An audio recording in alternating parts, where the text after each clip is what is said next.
Hello everyone. So in this video we are going to learn how to do processing with ProSysII. So we will take the raw data file that you get from the instrument that measures the DC resistivity data, and the final result will be a file that is in UBC format that you can use to run inversion and interpret. So if you don't have this program installed already, then you need to get ProSysII. And at the DRD, we handed out a USB stick, and we have the installer here.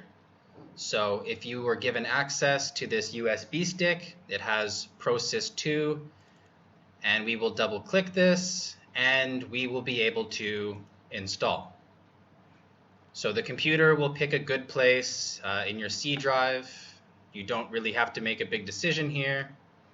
I will choose to install for all users,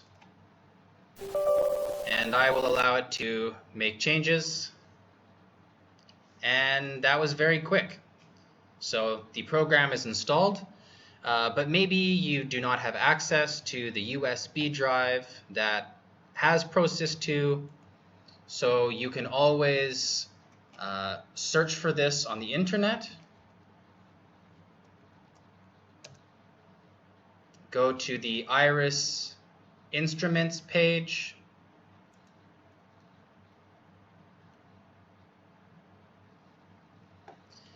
And you can download whatever the latest version is. So this could take some time. But once this has been downloaded, you can go to your downloads folder, start this program, and it will do the install the same way as you just saw. So this is how you would get the ProSysII program on your computer. Now that we have ProSysII, we can start the program.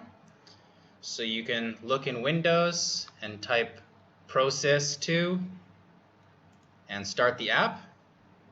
And it will sometimes ask you if you want to update the new version. You can do this if you want to, but to save time we will click no. And now we've opened the program. So the first thing that we'd like to do is load some data. And the data that the raw data that you would get from the Iris machine is in something called a bin file. So maybe someone gave this to you on a USB, but here it is, a .bin file. So this is raw data that ProSysII can read. So we're just going to copy the name of the file here. And we're going to open and paste that directory. So we see our .bin file, and we are going to load this. So now we have just loaded all of the raw data that the Iris machine collected, and we haven't done anything to it yet. And so now we need to do some processing steps. So the first thing you maybe want to ask yourself is, are my electrodes in the right place?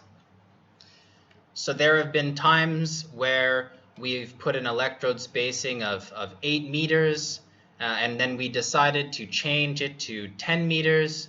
So it is very important that you look at the locations of A and B and M and N, and determine if you are using the correct electrode spacing.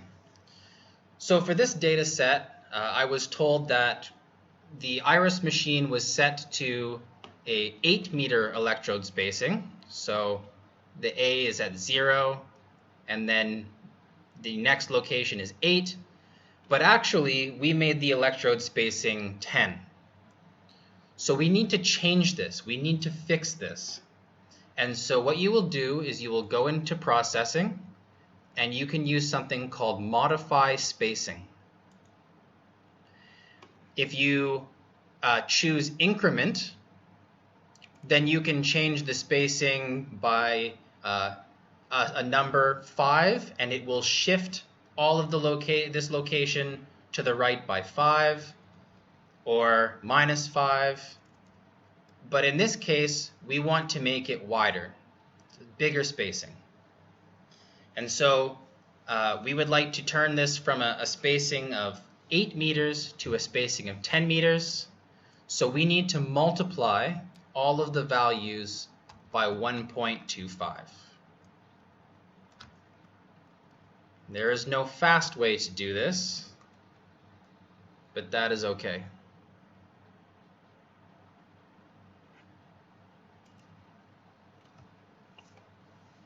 So now we can see that the x value goes from 0 and then goes to 10.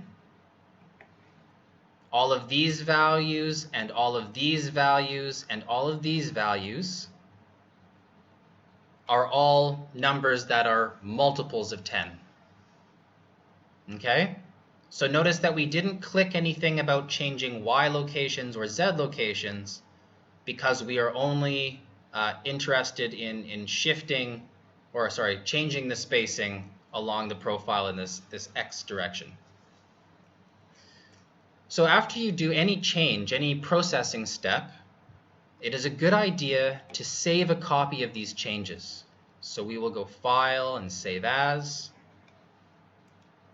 I'm going to go to the place that my original file is, and I'm just going to call this core, like a correction.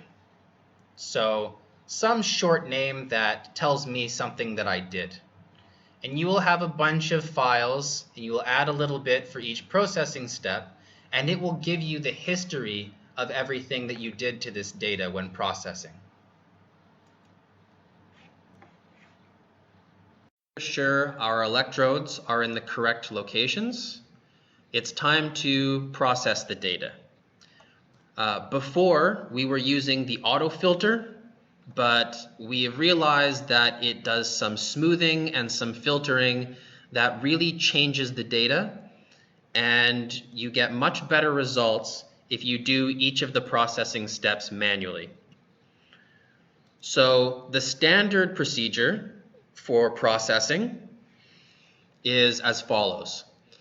So first, we'll want to keep the data that have apparent resistivities within an acceptable range.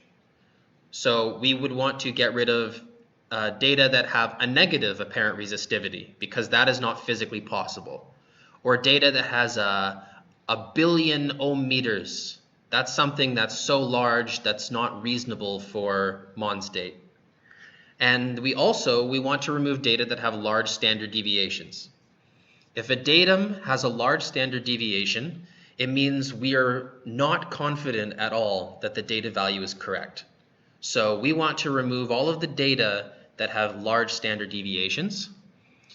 We also want to remove any data that is associated with small currents. Remember that if the current is small, it's very difficult to get a good measurement. We also want to remove any data with small or negative voltages. We want to get a reasonably strong reading by the machine.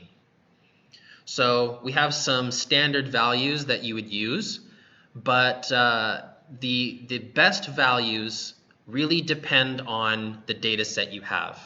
So these are a good suggestion, but you need to choose something based on your data. The last two steps is to remove any outliers. Any data that don't fit with the apparent resistivities and the patterns that you see in your pseudosection. And so there is an auto removal option, which we will show you. And as a final step, it's good to look at your data and do any final manual removal. Remove any little outlier data. So before we apply any processing, we're going to actually look at the data. And one way you can look at it is by pseudosection. So here we see the apparent resistivities plotted in pseudosection. And already we see that the range of values go from -76 to 980.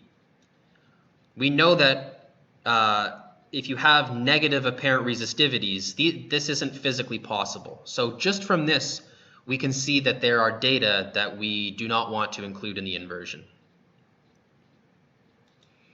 Another way that's actually almost more useful is to click this Exterminate Bad Data Points tool, and you can see the cluster of data. So we can see there are some negative values way over on the left. We can see there are some outlier values out here. And so we're going to go through the process of removing the data points that are problematic. And the data at the top correspond to shallow readings. These are readings where the electrodes are very close together.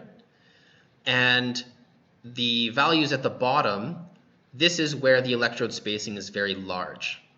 And as a general rule, the range of values can be larger for these, but as you are looking deeper and deeper into the Earth and you're getting your apparent resistivity, you should start to see the cluster not have as big of a range in the X. Okay, so you should get sort of a cone type shape once your processing is done. So we will go to the first step, and we will use filtering, and we go to value.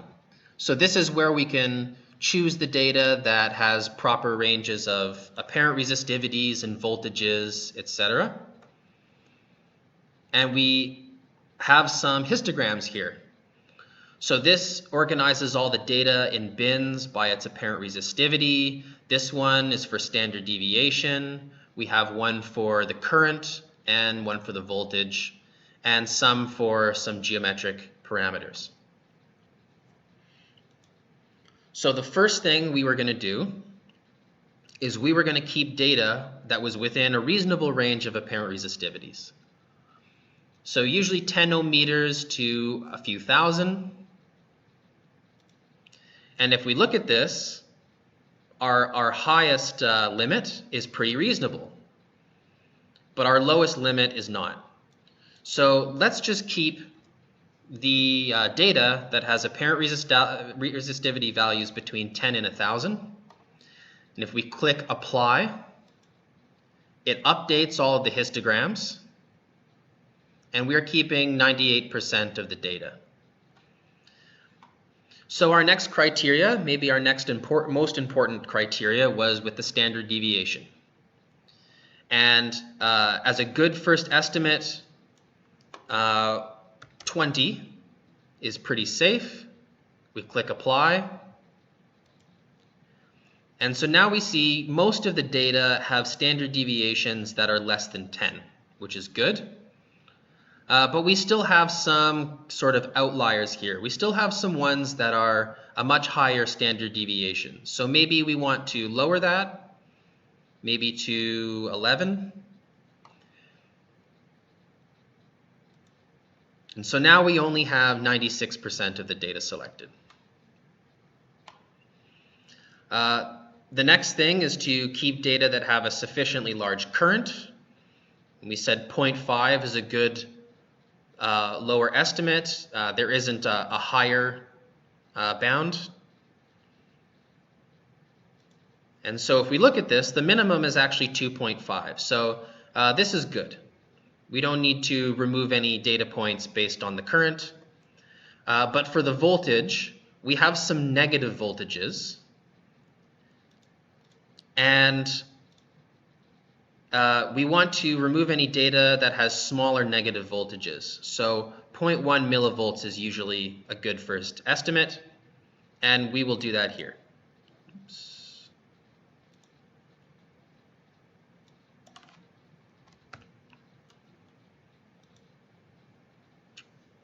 Okay. And so it is okay to have some higher values, We don't know if these are reasonable or not reasonable. We don't want to get rid of too many data right away. But this is a very good first pass at only keeping the data that are reasonable. So we click OK. And let's go see what we ended up doing. So let's first look at the pseudosection. And we can see that there's a lot of data up in this area that were not good quality data. And that could be for many different reasons. And then throughout this data set, various points have been removed.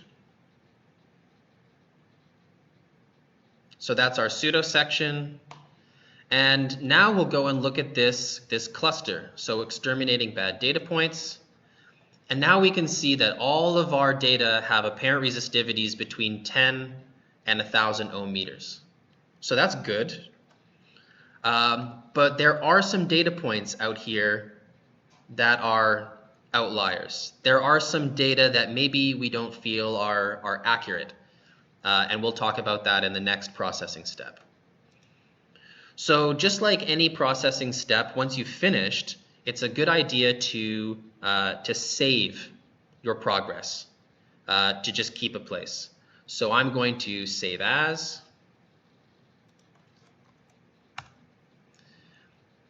And so we did that spatial correction, and I will go call this value. We did processing or filtering based on values. Okay? So just to recap, we've done the first 4 parts of the standard processing. So we've removed data that are non-reasonable apparent resistivities and data with large standard deviations, etc. So now we're at step 5 here. We're going to look at the auto removal of bad data. So to use this functionality, we go to processing and we go to exterminate bad data points. And then we have this functionality here. So if we click the arrow, you can see that some of the data just got selected. And it's all data that is outside the main cluster. These are data that have, oops.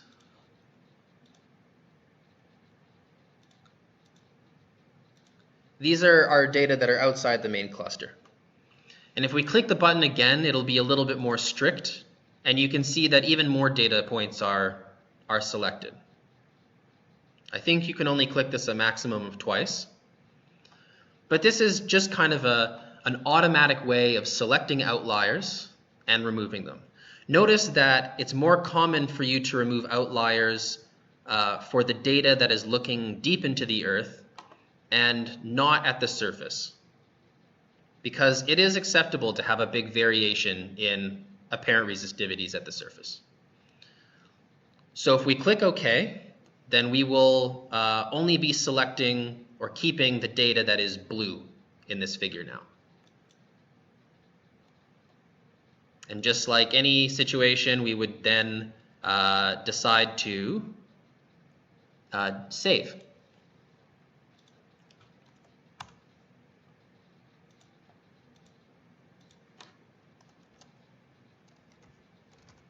So auto removal. Now that we've done the auto removal, it's time to do a final pass and manually remove any outlier data.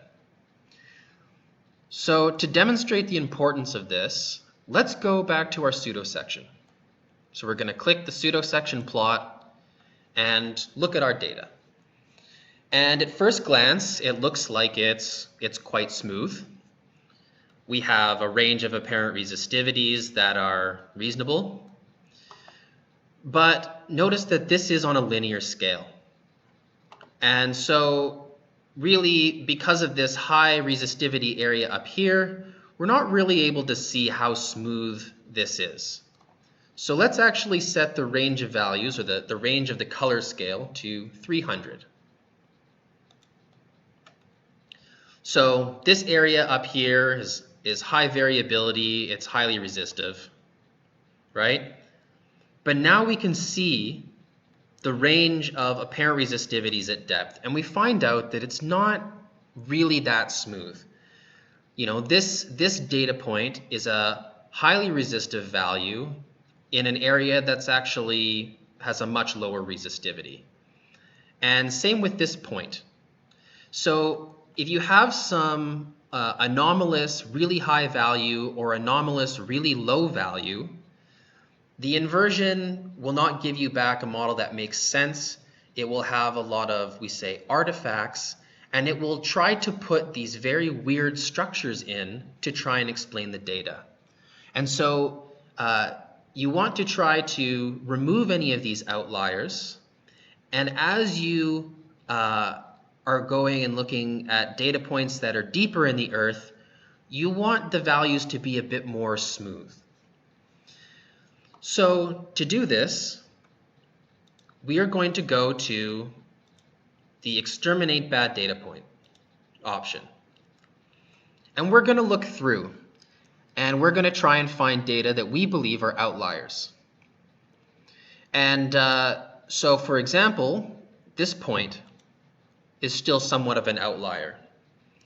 And at this depth, we see most of the data are kind of in here.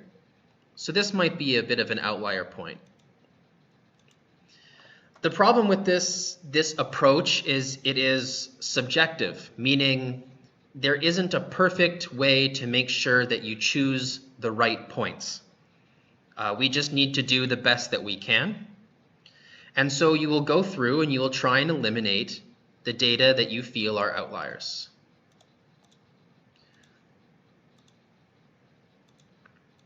And at any time in this process, you can go and you can decide to click OK, which will deselect those data points, and then go look at your pseudosection again and see how it's changed. So before we had a really big apparent resistivity in here that was in an area that was much lower apparent resistivity. But now things are a little bit more smooth.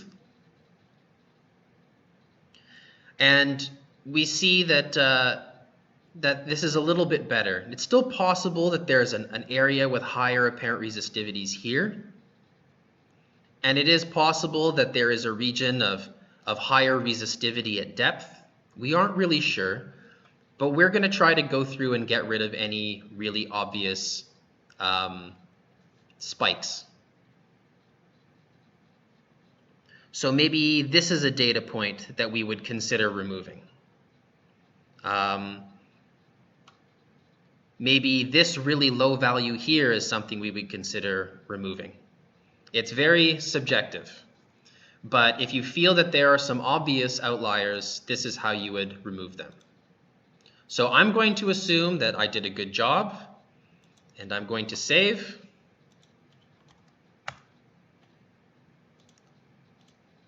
And this was a manual removal.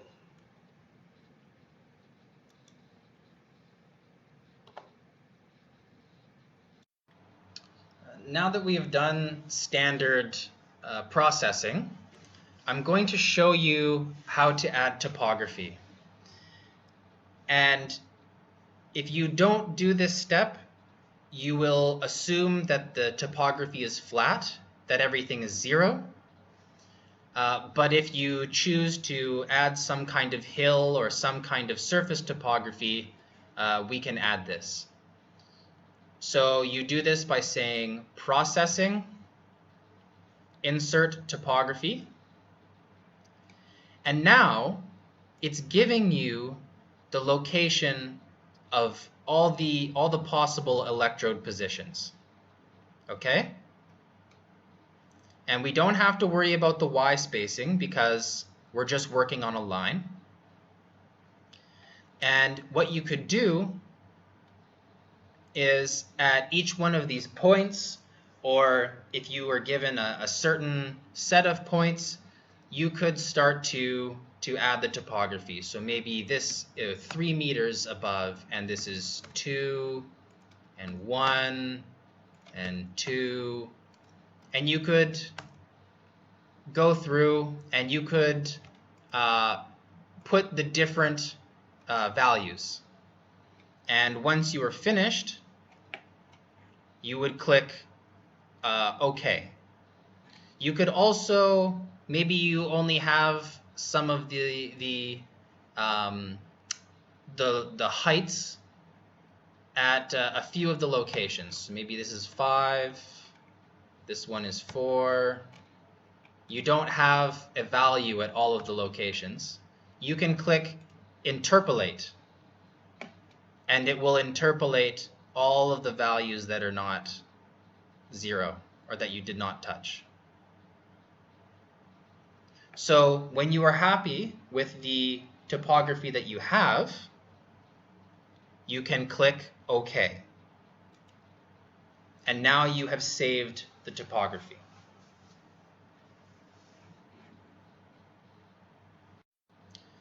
If you are truly confident that you don't want to use the values that aren't selected at any time in your processing step, you can get rid of these.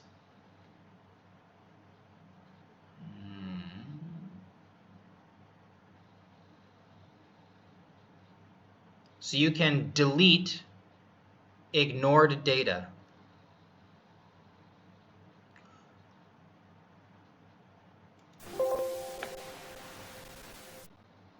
And so now you actually deleted all of the ones that were not selected.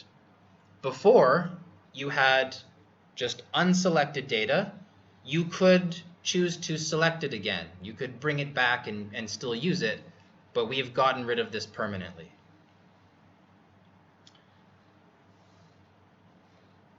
And so now the final part is to output the data.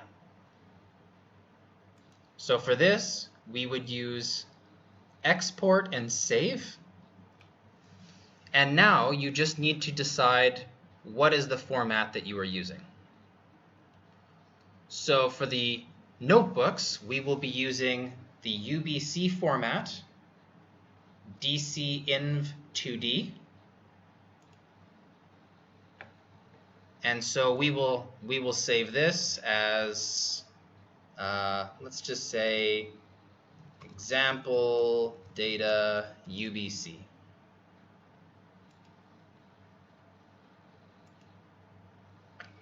And when we go into this folder, it gave us the data in USB format, and it also gave us the topography. Notice that the topography is not all zeros. So there's 72 electrode locations. There is electrode at position 0 meters, 10 meters, 20 meters, and this is the height. This is the elevation. 1, 2, 5, 5.